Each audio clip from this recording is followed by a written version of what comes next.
fine. What card did you grab?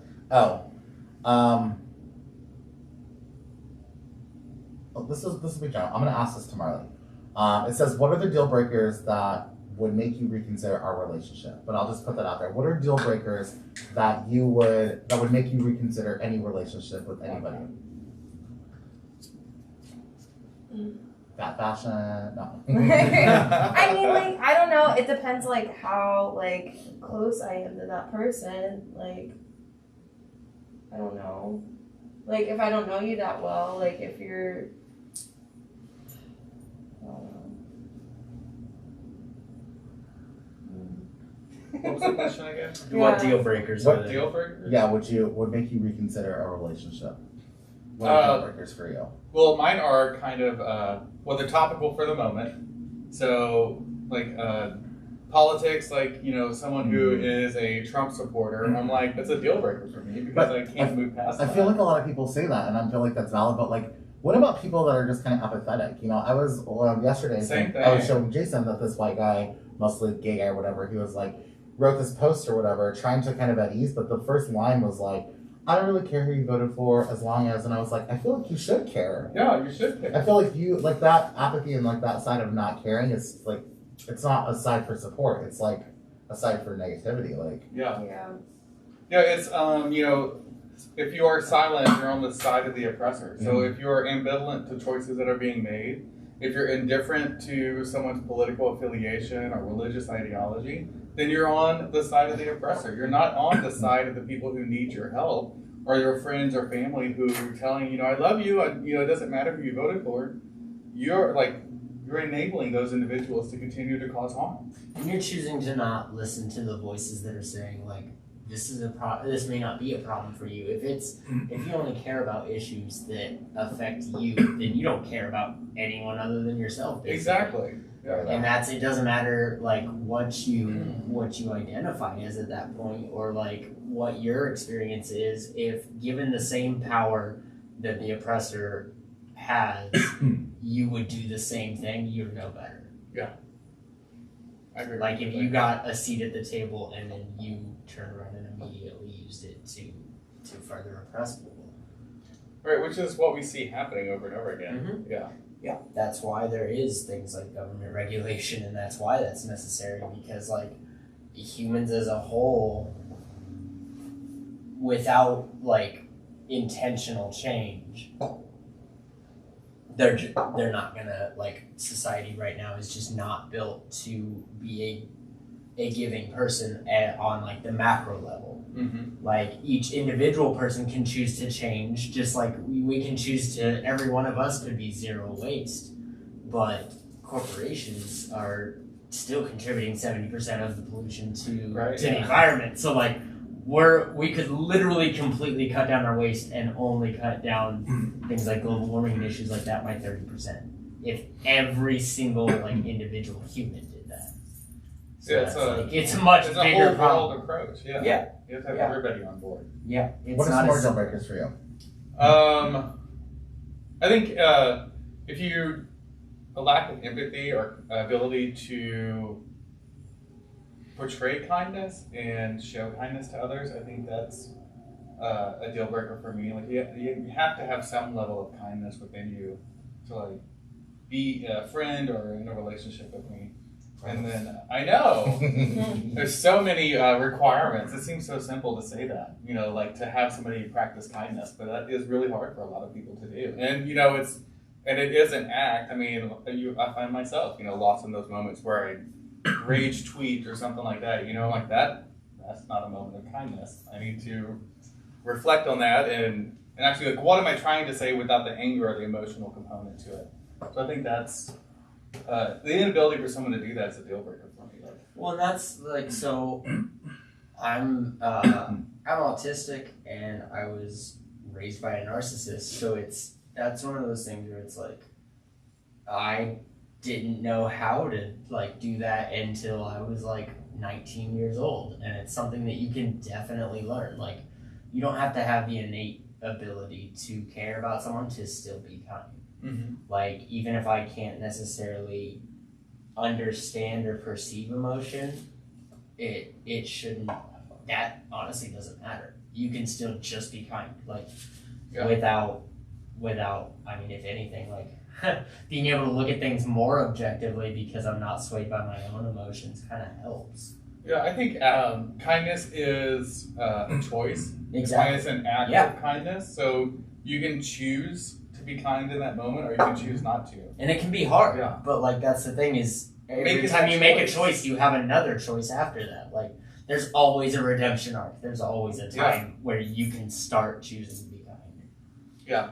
Which, if you're watching right now, today is your day. Start being kind. Start practicing it today. So, speaking of, we are live. Isn't that fun, guys? That was smooth. Right. So, we'll do some introductions real quick. I'm Wes with KC Care, and I'm joined by... I'm Ace from Woody's KC. And today we have our guests. Marley from Woody's as well. So And Ursa from Woody's.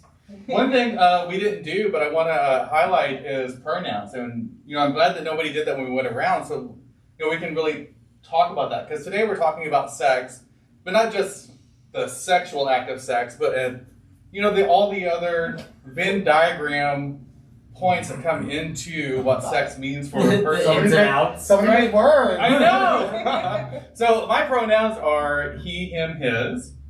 My pronouns are anything that's respectful and, unless I tell you otherwise. she, her. Thank you. Mine are they and she, whichever's really easier for people.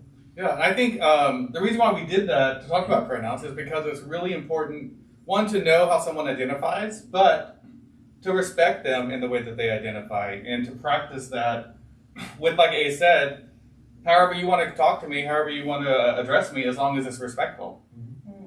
So I think that's the most important thing, is that it's the first step in respecting somebody else, is acknowledging how they identify and how they present themselves.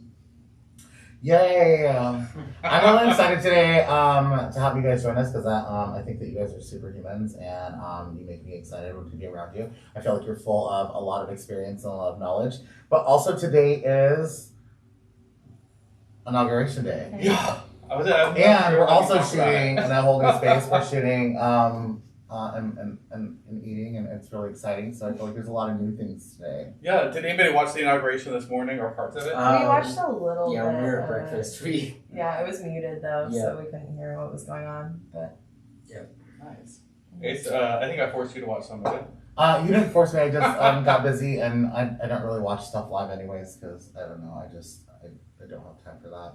Yeah, like And trying I'm to find it. And it's like a whole day thing too. So it's like I'll just get like the highlights or like the clips. Yeah. Right? So like yeah, 2016, I was late to work because I sat in my car I'm pretty listening sure. to the inauguration, just like I'm pretty sure I know what's gonna happen. American Carnage, as it was. yeah, it was basically debuted. just like it did not feel real. And now at this point, it's like 7 stages of grief, like the acceptance of like this isn't changing. This is changing, but it's not over. No, it's a changing of the guard. Uh-huh. Is basically it. Yeah.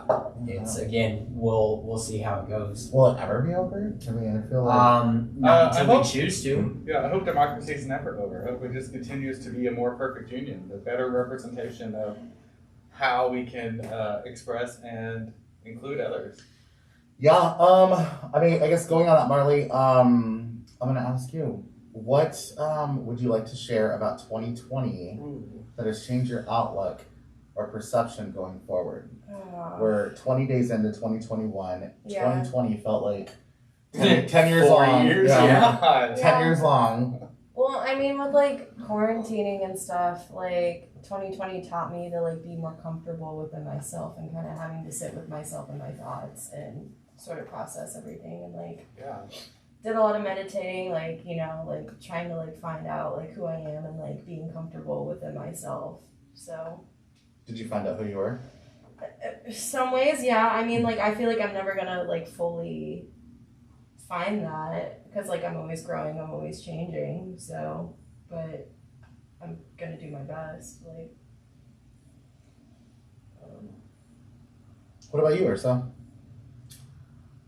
I learned a lot in 2020. I don't know. It's been a tumultuous year. I think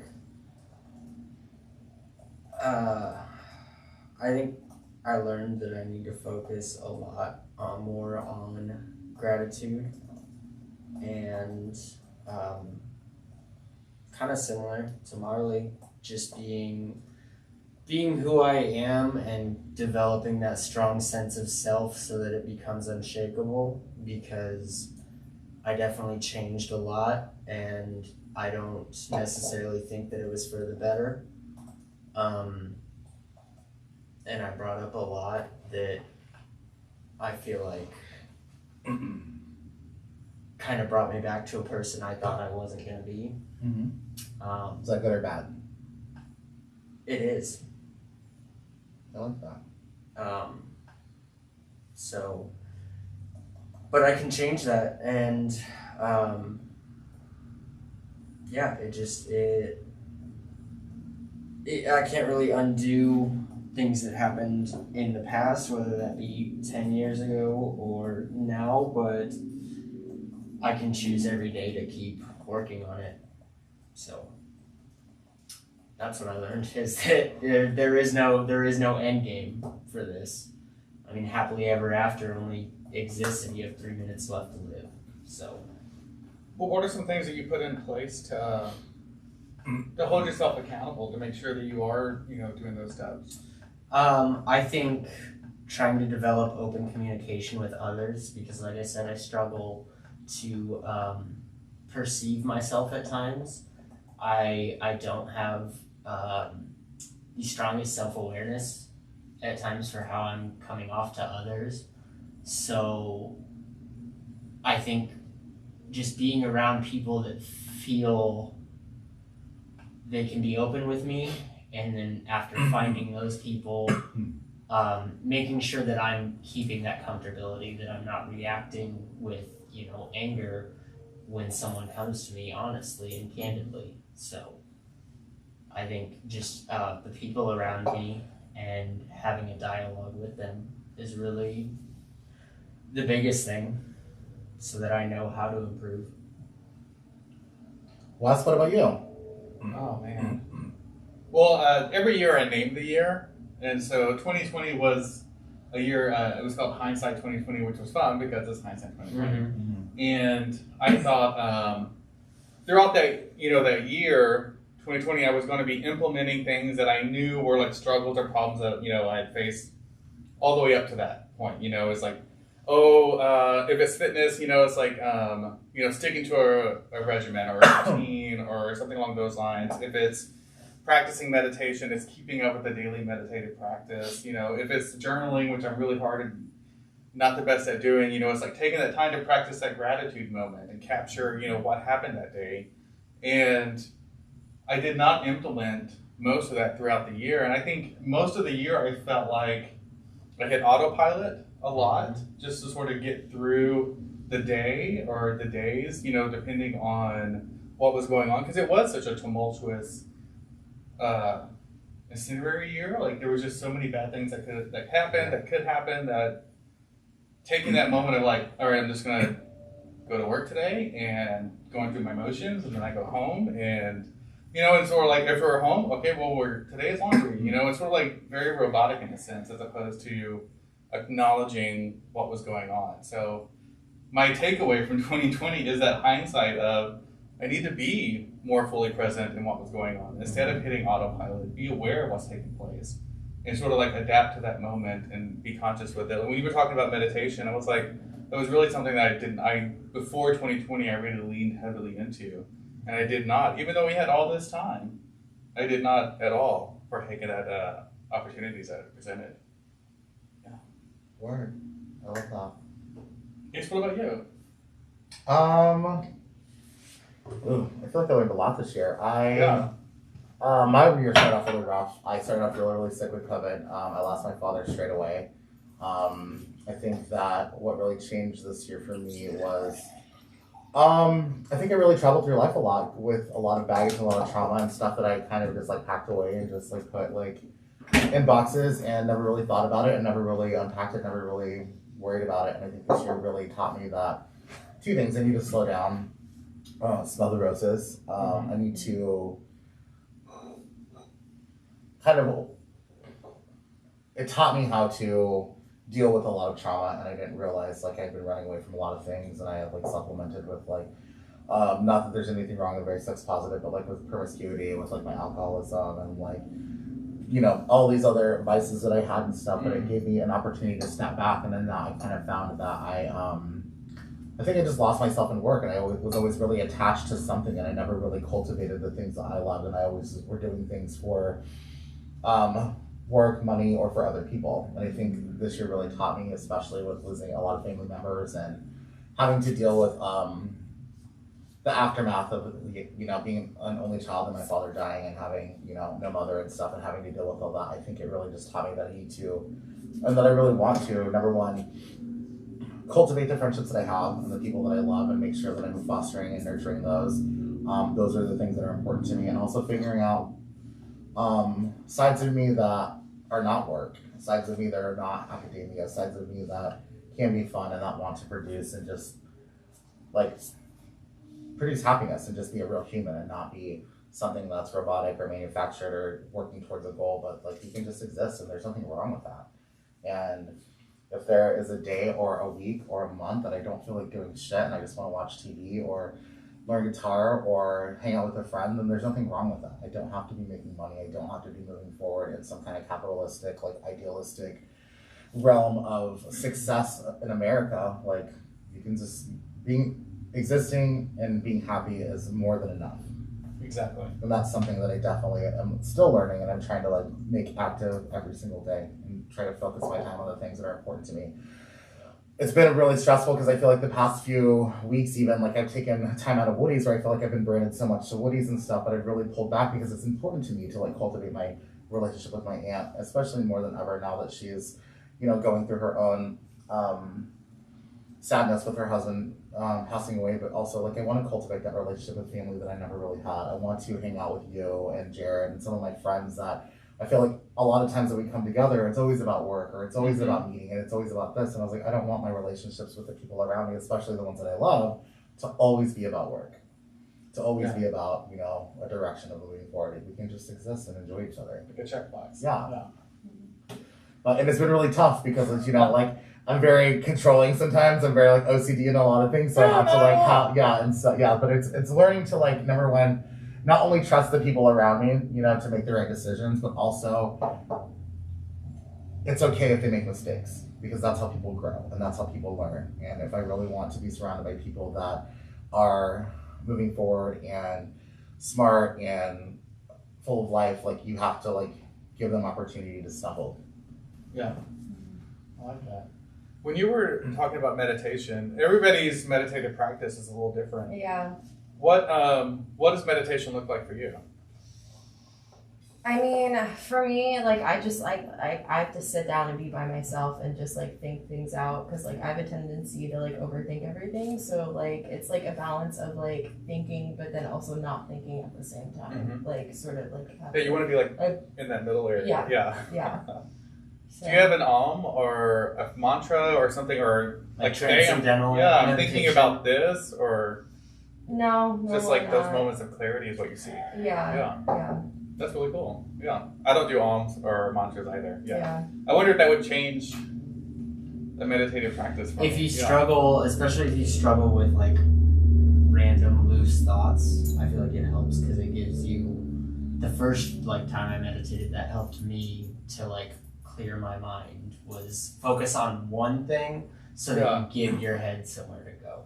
That's pretty nice. Yeah. And then, you know, I've talked about this in the past with mindfulness, is that, you know, the practice of mindfulness is as easy as sitting at a stoplight and waiting for the light to change and just being aware of your breathing and what it looks like outside and what you hear, you know, and like when the light, and being aware of the light, and, you know, and all that stuff. And then when it's, you know, and any other thoughts come into your head, if you're thinking about work, then you acknowledge it and go back to what you were thinking about. And I feel like meditation is very much that practice as well.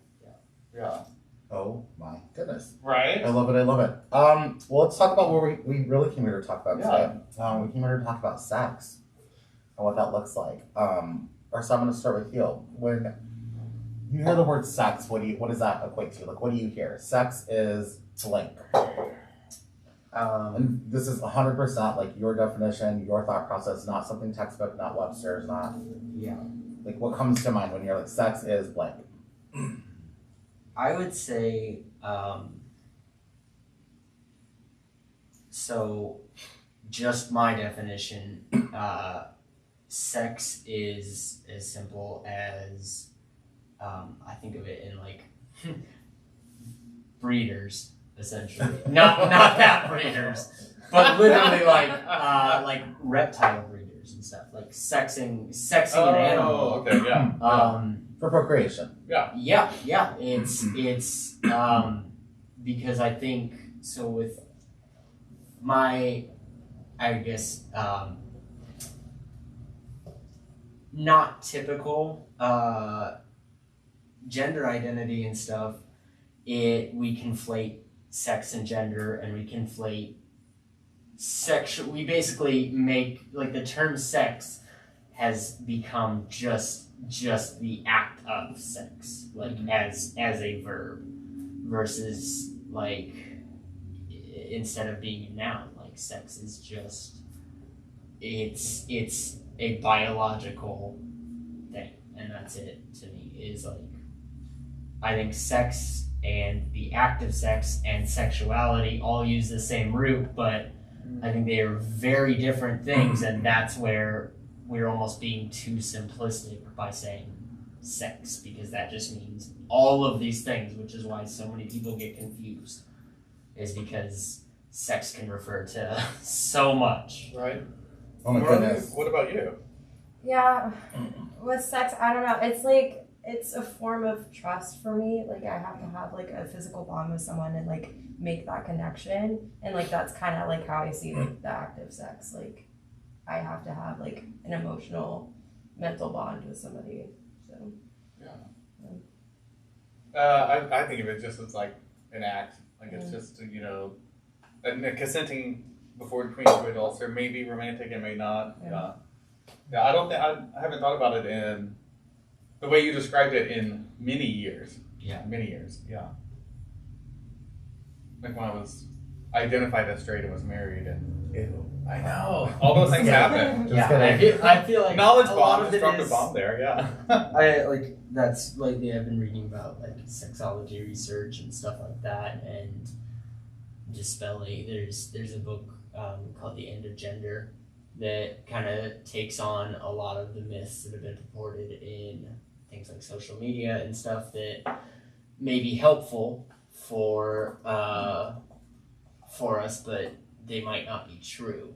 And science very, very often has a very liberal bias because in order to get funding and things like that, they publish, they know what they can and can't publish, and I think that's kind of where we might be getting off track, is because then we lose that truth.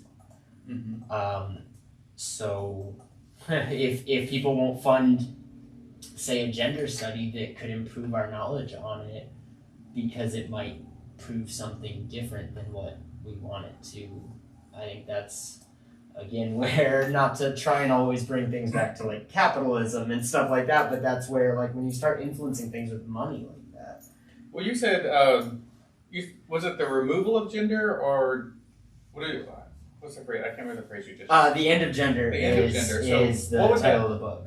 Well, what does the end of gender mean for you as like, for individuals who identify as transgender? Like, what does it mean to like end that, to end the identification with the gender? Because I hear that like last week when we had Freddie and Jess on, they talked about, you know, for them, like their age demographics and with the individuals they interact with, gender isn't really something that like is top of mind. Like it's more our generation, definitely older generations, like gender is like really, you know, like they're upset about people using restrooms. And gender is at the forefront of the conversations. If you mention gender, they have a problem with it. We started, you know, we talked about pronouns because the older population typically sees it as, they're giving something up if they have to acknowledge someone else's pronouns, or if they have to speak with their pronouns. It's like such a big reach for them. Yeah. So like, what does that removal of gender mean for you? I think, so I think it's like gender itself is also like we boiled it down to this such a simplistic like thing, but it means so much. Like the same with sex, that like your gender identity, your gender expression, as well as things like going into gender, euphoria and dysphoria, is that like researching gender and how and why these things exist does not and should not, like, that's on the macro level and should not necessarily change how you feel or how you identify. And that's the thing with science, is that it's not telling you how to feel, it's trying to give an explanation to why you feel that way. So personally, I feel like there is a lot of pressure put on, especially in the older generation. I'm kind of in between the two of like, I have, older friends and I have younger friends, and it feels like a constant war of like trying to like bridge the gap there. But I feel like in the past that's why you saw like those characters, like you were saying, especially with gay men, is that like they were so robbed of that identity for so long that being out felt like you had to make up for lost time. And I feel among transgender, like women and men, there's this tendency to buckle down into stereotypes of what their gender identity is. So you end up with trans women that are brave enough to go through with this and exist, but also have to pass, like have to be hyper feminine. If you are not hyper feminine, then you are not a valid transgender woman. And the same with trans men, and testosterone has a tendency to overtake very much more easily, because it is a dominating hormone? Yes, thank you. So it is a lot harder to feminize things than it is to masculinize things, as far like biologically speaking, and that's great. But at the same time, like I feel like there are times where that doesn't change who you are. Like the hormone that is in you, whether that be produced or injected, it doesn't change your identity. It just validates it. So that's the thing, is like the end of gender is not saying that like you are invalid for being transgender or being cisgender or even feeling agender. It's saying that nobody else can tell you what gender is to you, what your identity is. Yeah. So gender becomes all these norms. Ending gender ends the gender norms more than it doesn't. You'll never get rid of gender. Well, Yeah, but I don't- non-binary, like you're not anchored to. Mhm. I guess I'm certain not gender. anchored. I don't like how what did you say earlier? Like the end of gender or whatever. Like I don't like that, because I like to identify as male. I like to identify as gay, just like I will always identify as Hispanic. I get that we're American. I get that we're all human, but like I still like those things because it's still a piece of my culture, a piece of my heritage, a piece of like how I grew up, and that identity will always be something that I hold on to, whether it's me being a brother, a nephew, a Hispanic male, like all these things, like a queer person, somebody that is in their, going into their 40s, like all of these things are identifying factors to me, and I appreciate those things because all of those things made up who I was. Somebody growing up in Southwest Kansas, like I will always be a part of who I am, and I don't ever want to erase that. And even something like that, something as minuscule as growing up, and people would be like, "Where are you from?" And I'm like, "Oh," and I would tell them like, "You're not from there."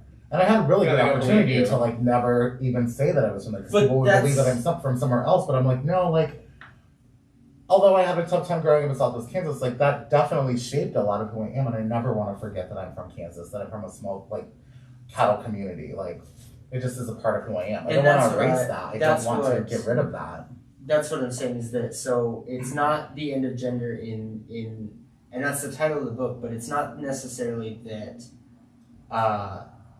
that gender needs to go. It's that gender norms are saying because you identify as a man or because you identify as being from Southwest that you have to be this or that that it looks a certain way. So my personal thing is what needs to end. I'm gonna ask Marley. I think that also for me, I think when I hear that part of it is like, I think that the whole like end of gender, end of all these things. I think what it is really basically saying is like we're not killing something, but I think that maybe we should all be more aware and maybe just open up our minds, our hearts, our eyes, and just give space to people to let people be who they are. Yeah. Be fluid. Yeah, and be who they are regardless of one day I want to identify as Hispanic and one day I want to identify as male. Mm-hmm. Like to have everyone around give each other space to be like, if you feel like that you are a woman today, if you feel like you are a son today or a mother, like you be that and I'm going to let you say that and I will 100% adhere to those pronouns as adjectives, like that space for you. And I feel like that's kind of where like I think that our like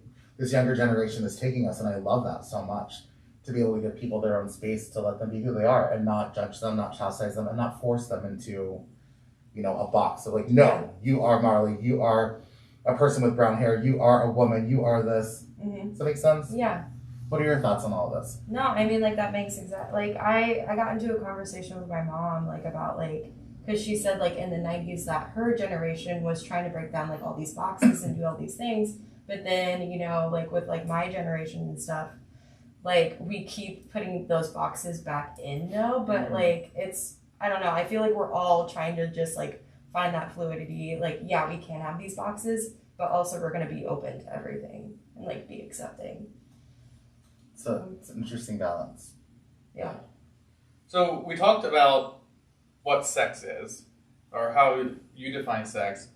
How would you define a relationship? Because you said sex was intimate. Mm-hmm. So a relationship, I feel, definitely on a more intimate level. So yeah, how are they different for you? How do you define a relationship? Yeah, I don't know. I mean, like, for me, like, I care more about, like, who that person is, like, what they have to say, what are they thinking, like, how we can, like, emotionally, like, bond and stuff like that.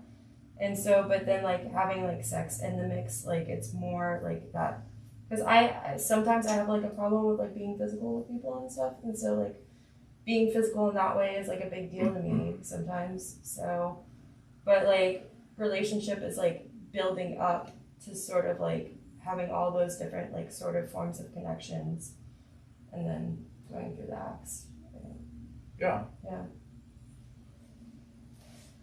Ursa, what about you? What was the question again? It was like, how do you define, like, what is a relationship for you? Relationship is in blank, like, fill in the blank. I feel like that's where like relationships are like the most important thing in life, honestly, because we're all going through 2020 kind of really showed it. We're all going through this shared experience, even if we're alone. And that's where like relationships are really important because we all have this sudden familiarity of loneliness, of what isolation feels like.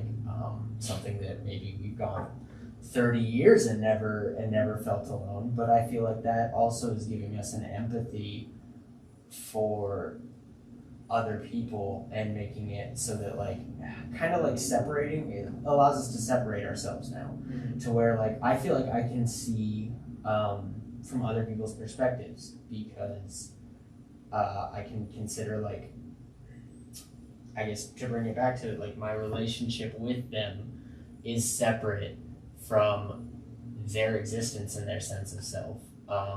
So like everything you touch you have a relationship with. And I think that's important to know what your relationship is with things because that helps with things like boundaries. To know, you know, who, like, I'm not going to tell my mother the same thing I would tell a friend, but I'm not going to tell a friend the same thing I would tell my mother. Not because they're different. I wouldn't tell them conflicting things, but that's why knowing and understanding where you stand with people is the most important thing, and the relationship you have with people is what makes us separate from animals, like from primal beings. Like to be human is to have relationships with other people. I think that's important. Like you have different relationships with different people. Mm-hmm. Yeah, but they're all important to you. Yeah, exactly. That's another book I'm reading right now. That was his grandmother. It's about him. It's his biography growing up as the intersectionality of a queer Black person, and always their grandma like talking about who's their favorite grandchild, and she said, I love all my grandkids, but the love you need from me is different for each one. Like that's the thing, is there's no one answer to like how to have the perfect relationship or how to be successful in life. It's constantly fluid, and that's why we all have no idea what the fuck we're doing right now. Like I realized that growing up, where it was like my parents knew everything, and then you go through being a teenager, my parents don't know anything, and now it's like, oh my god, I'm my parents and I don't know anything. Like, yeah, I think speaking, from a perspective of being a parent, that I realize, with my child growing up, that I'm growing up too. Yeah. And as my parents were raising me, they were also in those formative years growing up too. And so you don't see that when you're in it. It's hard to be aware that you're also growing as a person too, and that you're growing up with your kid too. And so, like, when I look back, I'm like, why did my parents do this? And why did they say that? I'm like, oh, because they were growing up too. They were trying to like adapt to life and raise a kid. And it's the most humbling experience. Yeah, truly. It's enlightening knowing you have no control over your life suddenly. Yeah. Or at least control over their life, but you're still responsible for. Yeah, you just roll with the punches, do your best you can. Yeah. And then you kind of give your parents a little more grace. Sometimes. Yeah. Well, yeah, there's for sure things where I'm like, I would have done that differently. But. Yeah. So are either one of you in a relationship right now? Like dating somebody for a week, 2 weeks, 3 months, 7 years? Well, if you guys aren't in, I mean, do you want to talk about yours? You don't have to. But also, what we could talk about too is because you guys have met each other over the past couple months working together. Oh. And I think over the past few weeks, like, you guys have formed a relationship and have become better friends, and you guys all started with Jason and Annie as well. And I think the three of you, probably because Annie hasn't been around as much. I was just thinking about that this morning. Actually, we were gonna go to Zoo Bar, but they don't open. Yeah. So when I do work with Annie, like, we definitely talk. Like, I feel like the past couple weeks that I have worked a Wednesday with her, like, we have connected. And do you think that if you guys wouldn't have all gotten hired at the same time, that the relationship would be different? I mean, obviously too, like, your relationship, because I know that you've gotten a little closer to a couple of other staff members that have been there for a while. Yeah. Do you think that relationship would have been different if you all would have been hired together, or? Maybe, because the group that did get hired all together, like, we're trying to like navigate and like figure everyone out, and so like I feel like we're both, like we're all like the same, like the trauma bonding. No. Yeah, trauma bonding is when you're manipulating it. But like, who is this person? But we are bonding by trauma. Like, yeah, we're finding out a lot that like you can hear stories, but that changes. Like that's much different from having the experience, and eventually, truth will out. Not to be dramatic about it, but like that's. If someone is some way, I try to not judge them that based on just what I heard about them, like this or that, because whether or not that's true, eventually I will find that out for myself. I can hear something without judgment, and I think eventually everyone does come around to understanding, like, if that's true, you're gonna, that person is going to do that again, like not the same way, but it's so, that can be good and bad. That like But I think everybody needs to stop focusing so much on, you know, oh, I know this about this person and I know that about that person, and just decide for themselves. Like that is the downside of things like, you know, call out cancel culture, is that like we let these we take this like going from believing victims, which is super important, and validating them, and letting that almost go to the point of blinding us to where like, and it's hard to ride that line of it. So I think that really helps like with us, like it does, because if we're not alone in this, like we all have each other. And it definitely turns into like the whole Scarlet Letter thing, you know. It's just like you hear something, and like one of the big things that my dad used to tell me, because, you know, like some of the stuff that we talked about before of like my phone and having all this stuff, is because, you know, navigating through life and stuff, like, you know,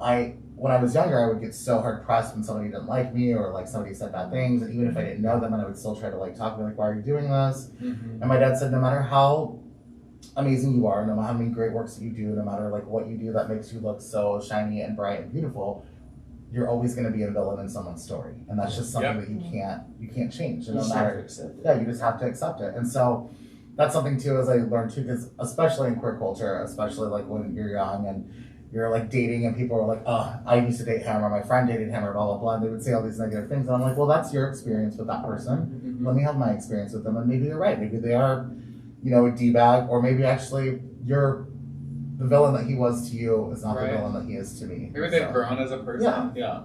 It's like asking anyone about any car wreck they've ever been in. They were never at fault. Yeah. Somehow, nobody has ever been at fault for a car wreck. Me. Yeah. There you go. And I think being able to admit that, like where you are at fault, but that doesn't make you a villain. That doesn't make you in the wrong. Yeah. So Marley, you identify as pansexual, correct? Yeah. What does that look like for you in dating spectrum? Not just like finding a person to date, but like any narrative that you may hear from that, or when you do tell people like I am pansexual when you're at that point, like what kind of feedback have you gotten? I mean, the feedback that I've gotten, like most people don't really seem to understand, and like. Can you tell us real quick and just tell us what pansexual means? I mean, pansexual is more like a fluid thing. Like you love who you love. Like it doesn't matter about like gender identity, like whatever is going on, you know, with them. Like you love them because you have that connection with them. Like you have that emotional, and like I feel like that kind of connects to like what I was saying with like relationships and sex and stuff like that. So like we just like who we like because we have those connections with those people. It's not tied to a gender. No, it's not. Yeah.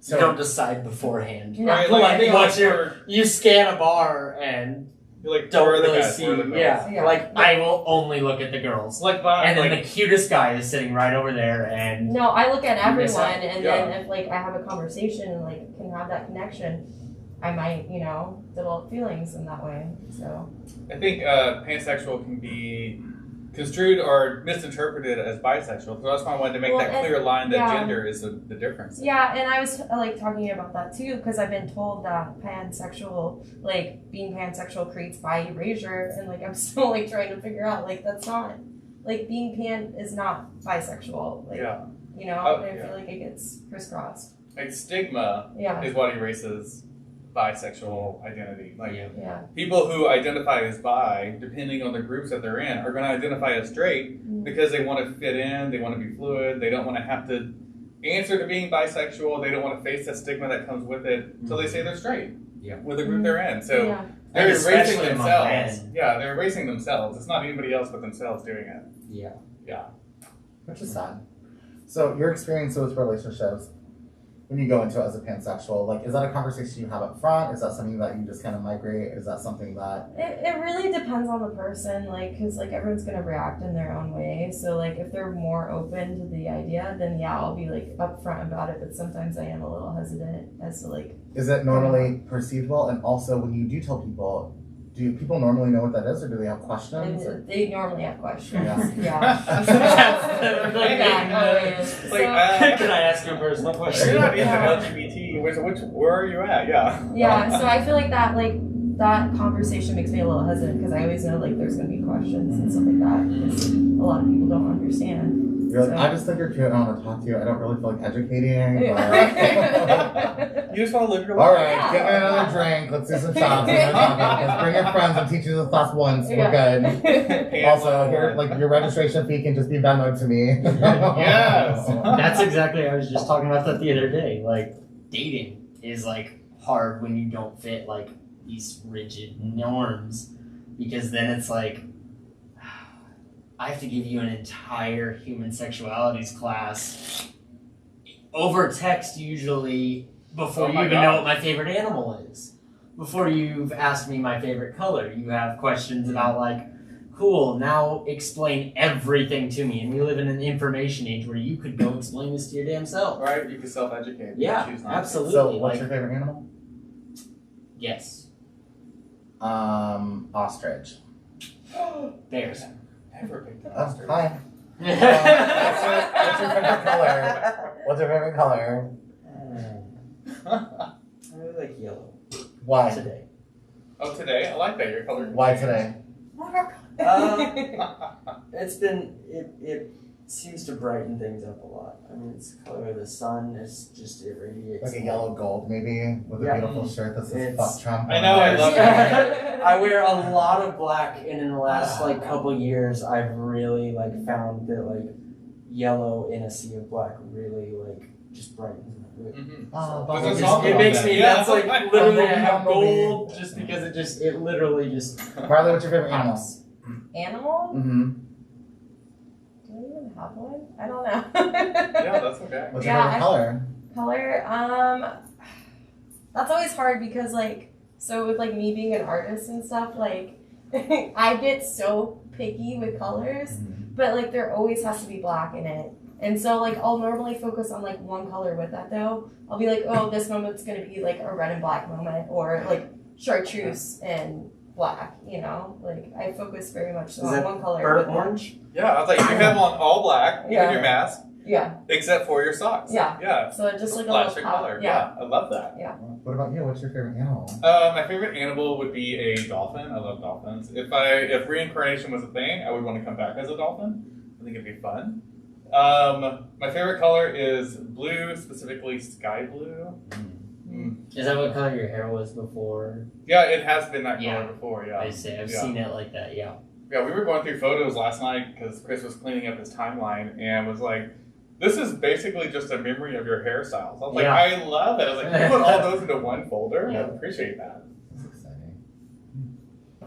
Anyways, what about you? Animal, color? Oh, animal lion for sure. Yeah. My favorite color probably is yellow. A couple of things. Number one, I think like a golden tan. Either yellow because like sunshine as well, and sunflowers are my favorite flower. Or like a lavender blonde. I mean, I love that moment. We'll go back there soon, I promise. I wanted to ask you, Marley, too, pertaining to you being pansexual in the conversations of educating as well. I feel like that's like kind of opens up a little bit broader spectrum of sexual partners, and how does that conversation go when it comes to sexual health? And also, I like to ask generationally, like younger kids, like, is that a conversation that you have up front, or is that like when you're getting into the moment? Do you have it when you're like, we're going back to my house, knowing that we're gonna do it, or like when clothes start coming up, you're like, wait a minute. Yeah, What's normally going it on? depends on the moment, but like I normally try to have it like before the moment happens, but sometimes it has to be after, and then like we have to go like through everything, like Checklist. check everything off. So Do you find Yeah. it's more male identifying or female identifying that the STI or sexual health questions come up first? Like, who brings them up first? Are you usually the one that does it? I feel like I normally You am are? one too. Yeah. Is that because do you find the people that you're with maybe it's not normalized in their group of friends or their sexual practices, or is it because maybe a gender specific, or is it because of like a sexuality specific, or is it just kind of like a generational thing? I don't know, to be honest. I mean, but like I don't know. Like I've always had the mindset like you have to have that conversation if you're having that moment with that person, so like both of you can be healthy, you know. And I feel like that's maybe not like talked enough sometimes. So, but like I always want to make sure like when I have those moments, I'm having that conversation. I always wonder too. Are you taught? Is it an HIV focus or is it a just broad like spectrum everything in STI? general? Like it depends on like who I'm having that moment with. Yeah. So yeah. Are you usually open to discuss like sexual things, like what you like, what you don't like, fetishes, kinks? Or That's actually a problem for me. I'm still trying to figure out how to have this conversation with those people. Like, yeah, I can talk about like safety with people, but like when it comes to me and what I like, I can't voice that. Do you think that's? Why do you think that is? Yeah. I think it's just because like normally like I definitely like am a shy person in general, so I think it just has to do with like me being closed off and me being Well, shy. you also Like said I that don't want to. it's easy for you to talk about STIs and HIV prevention and things like that, and Yeah. that whole conversation. And but you also said is because that's maybe that was a little bit more normalized in your house. Maybe the other part wasn't normalized. Yeah, I mean, it might have to do with my childhood. Like I've never really like, I don't know. Like I've never been comfortable as to like speaking and like expressing like what's going on in my head. Do you have conversations like that with your friends, like your close friends? Yeah. So that's normalized. So like at least. Yeah. What about your in your relationships as you get more intimate? Do you feel more comfortable expressing, like what a fantasy may be or something along those lines? Yeah, I do, but like even like as I go along and I get more comfortable, like the last relationship that I had, like they told me that like I wasn't being open enough, even though I feel like I was finally like starting to like be more open, and they were like, nope, that's not enough for me, and I was like, but I'm working on it, like I'm doing these things and you're not recognizing that. Yeah, that's really important. Like someone meeting you where you are, Yeah. like expecting you to meet you where they are, and you're like, I am not ready. I'm not there. Yeah, but like I told them, I'm like, I'm trying, like, give me some time, and and like I would finally say something, and I'm like, oh, that's a good step for me, but then they would be like, that's not enough. No, Yeah. Yeah. So how did you handle that? Did you end the relationship? Yeah, we ended it. Yeah. Like get off me, I'm done. Well, yeah, it's like you're always feel like you're not going to measure up. You're always trying to reach that level that this person wants for you, but it's not your level. And they were definitely manipulative about it too, because like we would have those conversations and then be like, but I'm working on it, I'm trying, and they would be like, but you can't change for me, like don't change for me, and I'm like, why would you, like, I don't understand what you want. What is the support then? Yeah. Like I felt like I didn't have any support, like. Yeah. And you had and you turned to friends, people to talk to, so that's really important. Yeah. Leave him. He's a jerk. You can do better. Right? Yeah. Well, yeah, that's what everyone was saying. Finally left him. So. Yeah. What about your experience, Ursa? Or can I ask you, do you predominantly sleep with female identities, male identities, trans individuals? Female, feminine, generally. So I, more simplistically, to put a word to it, I identify as a lesbian, which has been problematic even among like lesbians, because I look like me. I look like, most days I look like 6'1" man, straight man. So, but I look like a 5'8" lesbian. So. there we go. That's like we're talking about. We can switch. But yeah, so there's a lot like it's hard to be like I am not a feminine woman. I basically, if I were born a woman, then I would have been a tomboy still, and that wouldn't have made me want to be a trans man. It's just accepted. Like if you're a man that's feminine, you're either gay or a cross-dresser. In like how society looks at it. We love gays and cross-dressers. But if you're a girl and you're just masculine, then you're a tomboy. Yay, we love masculine girls and tomboys. I think when we talked late last week, we talked about, because you talked about what transitioning looks like for you and how that story is different than other individuals who are contemplating transition or something along those lines. Yeah. So you touched on, if I would have been born this, I would have been, you still wouldn't have changed. So what is, can you explain, to the viewers, like what that transition story looks like for you? So for me, a lot of this is really new. I am at the cusp of, the accepting, like the kids that basically grew up in high school, like they, you know, had like LGBTQ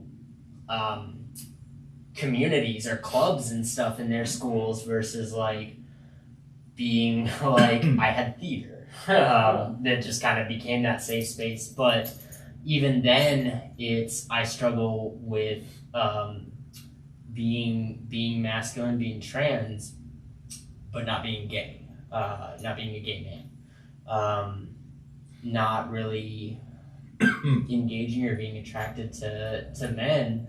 But there are a lot of times that gay men are attracted to me because of it's maybe more than 20 minutes with me. It's very obvious I'm queer. But what that then encompasses gets a little convoluted as you get down there. I'm sorry, what was the question there? Well, how? My transition. Yeah, your transition. So, or unique things for you. The funniest way to put it is just I'm literally just attractive. Given the body I have, I'm going to dress that the best that I can, and whatever. I cannot leave the house since I was without like fanfare. without not today, guys. I can't leave the house without being comfortable in who I am. Exactly. And at times it's gotten to like an agoraphobic point. Or you won't leave the house until you feel that. Until I'll change 12 times before I can leave the house. Like I when I go to bed, I think about what I want to be tomorrow. And I plan that out. And when I wake up, that plan goes to shit. And it's a lot of times works out because I have enough experience and I know my wardrobe. I know what to wear. But if my shirt doesn't fit the right way, I'm constantly like tugging it down, and I like shrivel up. And I think all of those things are everything everyone does. Mm-hmm. Yeah. Yeah, I've thought about that. Yeah, absolutely. It's an like, understandable thing. It's just for most people. So I can go nonverbal then and not be able to express things, which can then swing wildly into an emotion that really the only emotion I knew growing up was anger. And so like when I can't communicate like what's wrong, or if it's a ridiculous thing and people have kind of been like, you know, immediately try to defend that. It's like when you call yourself ugly or fat, you're like, no, you're thin. Like, no, you are you. And that's okay that you feel that way. I like that your focus is on, I would say like the superficial layer. So it's like clothing, you know, the way that you dress yourself. I just wanted to express inside of me. Yeah, like instead of changing your physical aspect, like you're, you know, going through surgery or hormones or injections or anything along those lines, you're not talking like that isn't at all anything that you've mentioned or brought up, you know. It's more about like how you dress yourself and how you present yourself. So why is that different for you than other individuals who like are looking for a doctor to get hormones and trying to find a doctor to get a surgery? I'm a type 1 diabetic as well, which in and of itself, since I was 8 years old, I've seen doctors every 3 months at least. And I think it's a culmination of things between, so physiologically, introducing foreign hormones into my body can change because, so for type 1 diabetics, that looks different for every single individual one, which is why it takes a doctor tailoring how your body responds to every single thing you eat, every single thing you do, and you then have to calculate something that's near incalculable. And so then adding more stuff to that, I didn't even really go through, you know, male puberty till probably like my senior year of high school. I went from being 5'3" to 6'1" You sort of in wake about up like, 8 months. my clothes don't fit. Yeah. I went a long time where I basically everything was at my ankle, was above my ankle. I was wearing, calf length.